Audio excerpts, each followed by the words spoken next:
Hello everyone, welcome to English Shorthand classes. Exercise 20th. Get ready for the dictation. Start.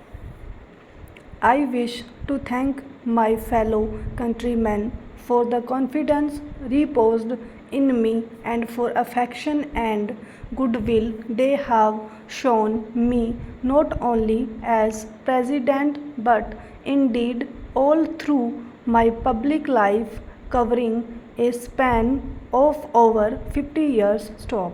As you are all aware, during my term as president, it fell to my lot to examine and decide constitutional issues, the like of which none of my predecessors had been called upon to face. Stop. Constitutional experts may have differences of opinion about the correctness of some of my decisions, but the people by their verdict approved of the way I had dealt with the situation. Stop.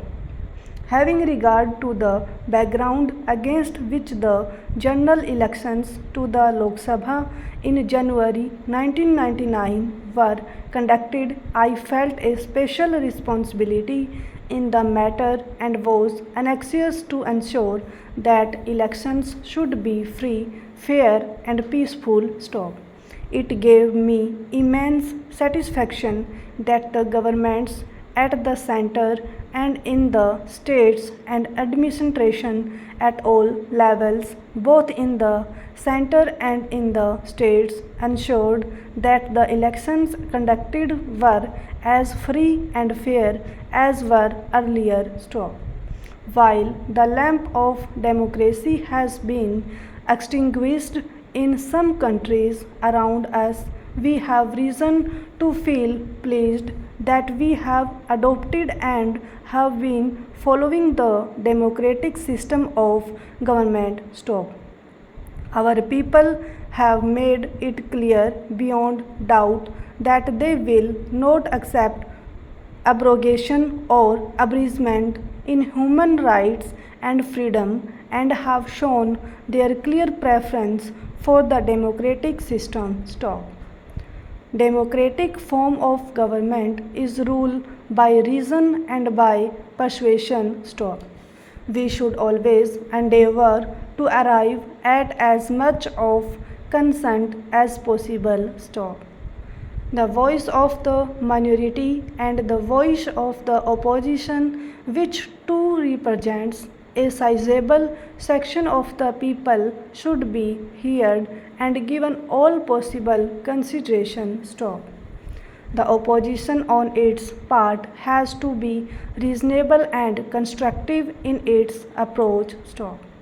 Whichever party may be in power, there must be an opposition that can expose the mistakes and misdeeds of the ruling party so that the latter at any moment of providing an alternative to the party in power is the only safeguard against misrule. Stop. It is a matter of regret that over the years a united opposition which can provide an alternative to the party in power has not evolved. Stop. In the absence of a strong opposition, work of the government is not challenged. Stop. Democracy is not just a political system. Stop. A mere facade of elections and an assembly of elected representatives is not the totality of its content. Stop. It is essentially civilized conduct of human relations and affairs. Stop. Restraint and moderation, understanding and accommodation, decency and uprightness are the basic values that go to build a sound democratic system. Stop.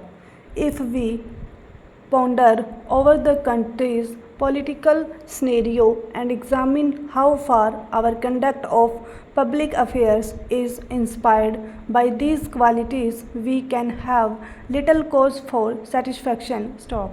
As I have said, our people have shown a clear preference for the democratic system, but if we make a mockery of it, will the public, whose disillusionment is daily growing, accept this state of affairs for long? Stop.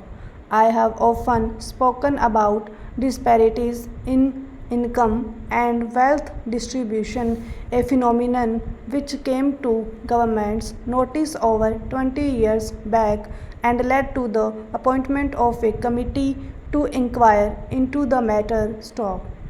Disparities have become accentuated since then. Stop. Concentration of wealth, apart from its socially undesirable consequences, has disturbing implications for the working of our democratic system, which I need not elaborate. Stop. While there is little doubt that large investments for development over the successive 5-year plans have added to the country's wealth for the majority of our people, there has been no marked improvement in living standards. Stop. Per capita availability of essential commodities has been fluctuating and has not shown any significant improvement. Stop. Per capita income at current prices has been increasing, but at constant prices there has been little improvement. Stop. That the cost of living has relentlessly been going up is borne out by the government's own action in increasing the rates of dearness allowance twice or thrice in the course of a year. Stop. I am not unaware of our many achievements since attainment of independence. Stop. Near self-sufficiency in the matter of food, large industrial capacity in capital, intermediate and consumer goods, enormous improvement in transport, power and other basic requisites, rapid strides in science and technology, including such sophisticated areas as nuclear power and space technology, are creditable achievements. Stop. A nation that has achieved so much in the short span of 50 years gives promise of ability to bring about a better life for the mass of its people. Stop. Critical examination of the investments already made with a view to maximizing the benefits from the time and priorities to be followed hereafter need to be undertaken so that there may be visible improvement in the living condition of the poor. Stop. Above all, we must realize that positions of power and authority are places of public held in that spirit only. Stop.